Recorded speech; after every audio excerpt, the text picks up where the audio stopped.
Well, hey, Gundam Maniacs, welcome to another episode of Gundam Explained. For this video, we're going to be taking a look at episode 15 of Witch from Mercury, titled Father and Child. First thought is Murine and her dad. Is that what this is about? But yeah, let's get into it. Hey, but before we get started, big shout out and thanks to the supporters that make everything possible. Also, shout out to the winner of the high-grade aerial that I've got right here behind me. Tyria Prime, please reach out to me at gundamexplained@gmail.com and we'll get all that sorted out. Earth. This is one of those episodes. And what do I mean by that? Well, it's episode 15, and normally once you get to the 15 or 20 range in a typical Gundam series, it's where there's a big shift, where it's almost like now it's about something else, and then it's slowly bringing in elements that have come before to kind of really just build things out. I gotta say, this is an excellent episode. I would say this is probably one of my favorites, just because it is the typical Gundam I like, but let's get into that. Okay, again, a lot of world building, especially when it comes to Earth. You'll notice it doesn't look as nice as it does in space. Space is full of corporations. The school we've seen mostly is a bunch of, rich kids at the school. But now that we're down on Earth, things seem earthly. So we have random bulletin posts here: save your food, save the earth, saving energy for a swift victory. So it's in relation to victory of some kind. And then infections is even crossed out and says infectious disease prevention measures: wash your hands, get enough sleep, consult a doctor. So this is almost saying what the world or life is like on Earth during this time. It's funny because that sign is almost similar to what you would see, during all that COVID pandemic stuff going on. But this has nothing to do with a pandemic. This just has to do with the state that the Earth is in right now and how people are surviving. All right, getting a cool look at some newer mobile suits that seem to be more related to Earth. Here's a good shot where I can kind of dive into why, even though these suits look cool, they're missing stuff. I would love to see anywhere on this. I don't know if my mouse is being picked up on this. It's not, so I guess it doesn't make sense. Where anywhere on the... Okay, so the vents on the chest. You can see that there's these open vents. What would actually give more detail and kind of, I guess, give it more character is if there was actually vents drawn in there. Even around some of the edges where there's the plated armor, if they would just add little, bolts or some other little divot or something to kind of give it that more grounded look, especially down at the vents by the crotch, too. They could have detailed that in. To me, and I noticed this with 00 mainly, that's kind of what's missing with kind of some of the modern mobile suit designs, is those extra little dips and dabs, I'm just making up words, that kind of give it that structural, engineered look. That seems picky.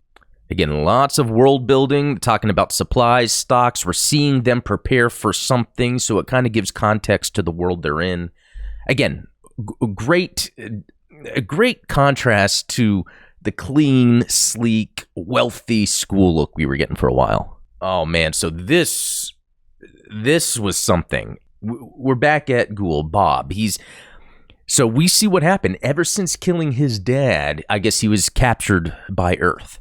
Accidentally killing his dad. And in fact, he's sitting here, he hasn't been eating in days. They're trying to make him eat, and he just doesn't care about anything anymore.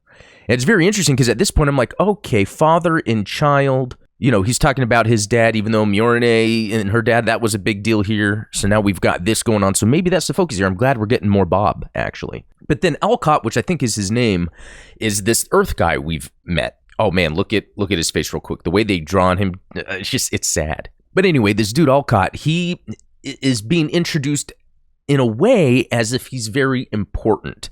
A human Earthian character here that they're really focusing on, especially when it comes to Bob.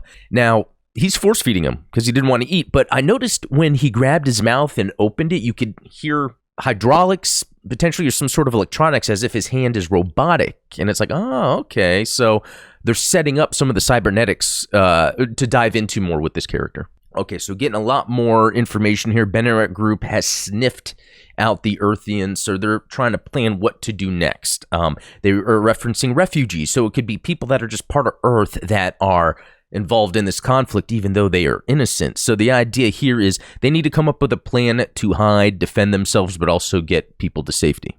Nika, if if no one believes it yet, I think it's pretty obvious that she did not intend to get involved in the way she did. I remember after that episode where she's signaling, that signal so they don't attack. People are like, oh, she's a terrorist. But no, it's pretty obvious that she got caught up in something that she didn't want to get caught up into.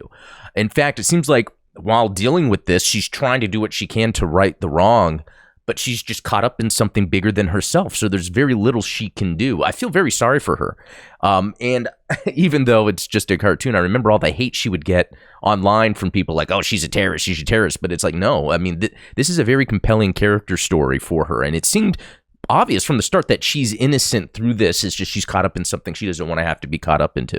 But they are beating her. Noria is like just kicking her, and they even stopped it. Like, we can't have a student killed in the school. It's like, damn, these Earthians are brutal. But it seems like there's, just like in a lot of Gundam, two sides to each faction, including the Earthians. And now we have Shadiq talking to his dad, and I love what they're talking about here because they're pretty much just like I saw recently in See Destiny, how they explicitly talk about the military-industrial complex.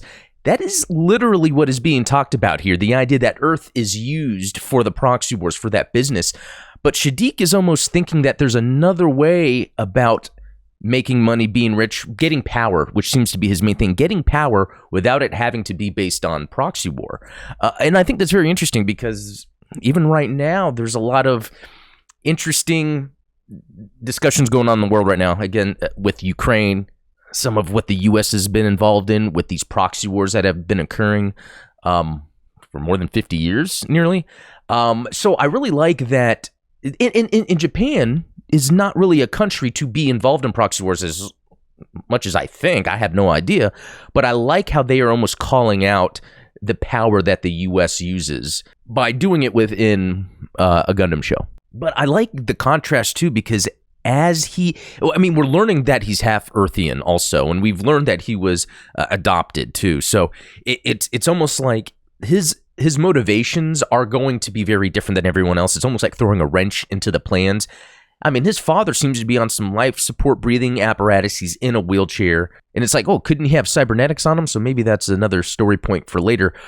But it's just interesting to see the position Shadiq's in where he can look down at his father in a wheelchair telling him, I will be the one with the power here. Okay, and then we have the Spacian mobile suits on the flight things. God, I'm bad with naming stuff. Head into Earth. So we're starting to see the rollout of the mechs. So it's interesting how it really sounds like they're trying to kind of cover up or hide the news of the battle that happened in the school, someone dying, and then I guess talking about it as it being leaked. Love seeing the ship artwork here, even though there's not too much of it. At least we get to see some cool designs. So very interesting conversation going on here, and I still don't fully understand what is going on, but it almost seems to be in line with what Shadiq is thinking. It's almost like there's something that could be done here where everything is about the corporations looking bad, but what separates the Spacian from the corporations is what I'm getting at here. And unless it's almost like an AU, we will see something kind of emerge here shortly where it's like an obvious like third side potentially. Anyway, he hangs up the call as Murine walks in. Finally, we're seeing Murine in this episode. Oh, okay, so now we're seeing the main characters. But no, anyway, she's asking what Quiet Zero is. She's really wanting to get to the bottom of what's been going on, finding out more about her father, finding out that her father loved her mother, and he is willing to accept the Gundams, like allowing her to start her company, because he can see the intent behind her eyes is similar to what her mom, his wife, wanted to do. So now you're starting to see or get this information that her father, President Delling, or Delling at this moment is actually a good guy in this whole thing. It's very interesting that it comes to this. Okay, getting a lot more Earth-based world building. These are the refugees are trying to escape or evacuate, get somewhere safe. It's very interesting to see the different look between Earth and space. You can really see who's privileged. There's a lot here talking about family, people losing family, people of Earth. It seems like the motivations being set up is how much maybe space or corporations do not care, allowing people to die on Earth. This could be kind of the proxy wars that are being talked about. This is how I think the corporations are relying on making the money, build the mobile suits, cause some wars and fighting to happen. But between Delling, Mjolnir, Soletta, and a lot of people from Earth, if you've noticed, a lot of people from Earth are trying to come up with a way to stop war. So while they've almost painted the Earthians to be bad, I feel like there's obviously going to be some within the Earthians that just have become evil due to what they've gone through. And there's others that know that they have to do the right thing. So again, really good writing, common tropey Gundam stuff, but that's what I'm here for. And then, the grave for Sophie. And it's interesting because Sophie she was a crazy character, but also seemed like she had this excitement to what she was doing, where she enjoyed life in a way. Different from the Noria character. So I can see where younger kids looked up to her. And it's kind of a neat little story element here. Cool, looks like a Super Famicom down there. And then look, a keyboard and like an old school monitor. It's just cool to see some of the stuff. I guess they're talking about what they're having to leave behind as they're having to evacuate. They wanted the kids to have a moment to be able to remember Sophie's life before they move on. All right, another look at that mobile suit. I'm telling you, again, if there was like that shoulder armor, the corners had like, the little circle divots where like a screw or something would be, I feel like it would have a better look to it, even if there was just a few little decals or markings on it. I don't know. But avoid fighting if you can. That seems to be this theme. Okay, Alcott, we saw him earlier when he was opening Ghoul's mouth. You could like hear the electronics, the hydraulics, whatever. And now he has this thing on his back that plugs into the back of his head. So I'm really getting the vibe here that he is cybernetically enhanced. And he's also, right now, they're looking and watching for the Spacians to attack as they're preparing to evacuate. All right, and they're coming in, so that means we're going to get some battles going on here. So it's very interesting because we have this Earthian girl that she's complaining that she lost her father, and Ghoul is talking about it too, and it confused me because it's almost like as if they're talking about the one father, Ghoul's father, and it happens to be her father too. I don't know, maybe it could just be her dad died and was involved in something. Either I missed something or they'll explain it more later. It's just an interesting dynamic going on here because it's like these characters are, while Alcott saying he's holding on to Ghoul as like a bargaining chip, you could see they peel back the layers and get deep into the root of the emotions, motivations here. And it's really about losing family. Again, we're seeing that a lot here. And the name being father and child. That's obviously a child right there talking about her father. There's a lot of things going on between fathers and their kids here. Oh, man, really compelling Ghoul takes here. I mean, just the shots, the drawings, like the emotion. Again, this is like such a great episode to really go as deep as they are. All right, here we go. They're coming in. We're going to see some badass battles going on here. Again, the Zowort, I believe it's called, on the flying ship that it uses to enter the atmosphere. They're moving into attack. Love the look here. A cool view of this mobile suit that is part of Earth. A lot of little things here. I'm getting vibes of like the, is it the Rictius? Again, doesn't have all the little details that I would prefer, but it still looks really good. I love the chunkiness, the weapons that are on it. It's sliding around doing its action. Long-range comms are useless. Descend and wipe them out. So yeah, here we go with the battles. The Zowort already got blown off its flying platform, and yeah, all-out battle. All right, a lot of battling going on, but in the middle of it, Alcott, I guess, gets knocked down. He kind of wakes up. He's looking, and he sees this boy calling out to him, saying, "Daddy," again, father and child. But man, as he's calling out to him, then fire rushes him and kills him. And it's like, holy crap, that's crazy. But they're building that character for Alcott where he's like seeing what has happened in the past, or the viewer's able to see what happened in the past, build his character a little more, make you feel for him a little more. And then another Earth boy came to like kind of help him up, and you could see his arm is cybernetic. So that's very cool that this episode, again, episode 15, where's Soletta and Mjolnir, but they're really letting us know more about this character, and he's really cool. Okay, this is pretty sad. If I'm seeing what's going on, is that did like she get crushed or something, and then calling out daddy, and they're like, we can't help her now. I might be missing that, but that seems pretty bleak.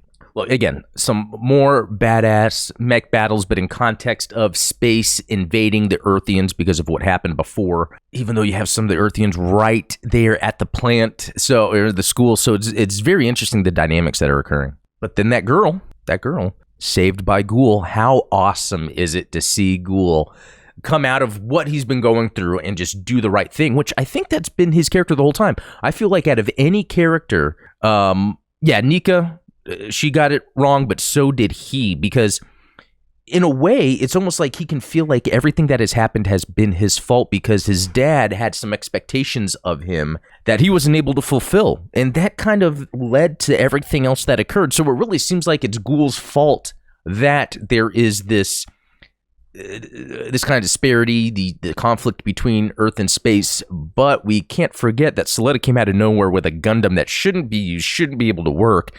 And it does, so obviously he's getting defeated the whole time. Again, a lot of badass mobile suit battles, a lot of pilots getting killed where you see just all these cockpit shots. Yeah, like look at that shot right there. And then like as it goes through and he's talking, it reminds me of what they do in other Gundam where this pilot all of a sudden is talking about a loved one. But you see this picture, him with potentially wife and kid is just burning, as he's dying. Like it's great stuff. Sad, but just compelling. All right, so Ghoul comes across a mobile suit. And I love it. It almost seems like, the start of any character in a Gundam where they're involved in this conflict even though they didn't want to be, and then they come across a mobile suit. And when he opened it, he even threw up because he saw the dead body that was in there. But he's opening and says, hey, he still has power. Now they're giving some background to Alcott's character as if he was a Spacian. The Earthians did something to him, but he switched sides. I don't know exactly, and I could be missing something, but I think we're going to get some more deeper information on what Earth did exactly, what the Spacians did exactly, why this conflict is occurring. I mean, I really love how they're building up this Alcott character. Alcott. They're building him up to be like a badass. It reminds me of almost like the Terminator, but more of the John Connor from, the Michael Biehn, something like that. Again, Ghoul, man, he's protecting this girl, which, again, I could be confused because she said dad, and then he's like, yeah, dad, like as if it was their dad, and I don't know. That could be just similar storylines converging.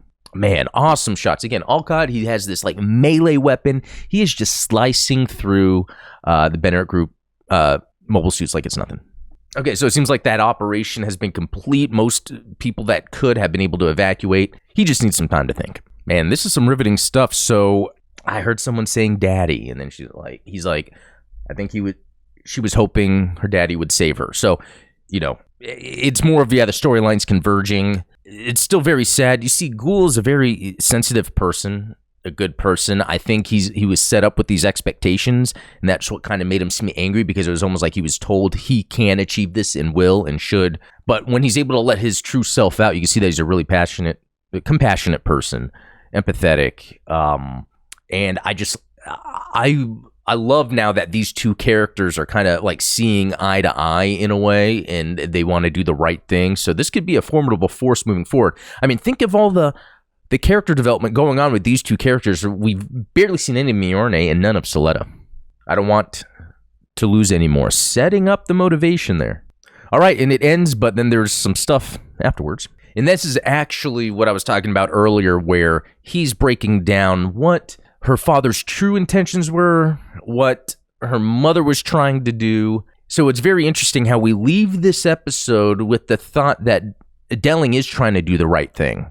And then we have some badasses on Earth that are trying to do the right thing. It would be awesome for them to join forces to fight. Who would it be? I think it's a mix of the Spacians that want to continue these proxy wars, and also the Earthians that are so mad at the Spacians that they want to just murder. So I'd almost see, by the time this is over, there's almost like 4 different sides of motivation. So we'll see how they link up and everything.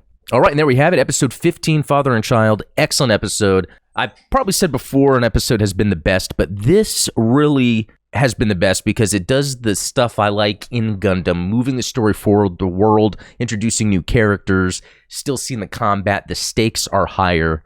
So it's all awesome. Let me know what you think. And, I want to give a shout out to True Gunpla, Yenshin Studio. I'll put a link in the description. Badass shirts. I'm a fan of black metal, and they make shirts of Gundam that look like black metal album covers. So I think that's pretty awesome. So yeah, check that out. Link in the description. But anyway, guys, yeah, let me know what you think below, like I said. And congrats to the winner of that high-grade aerial. Just send me an email. But yeah, we'll talk later.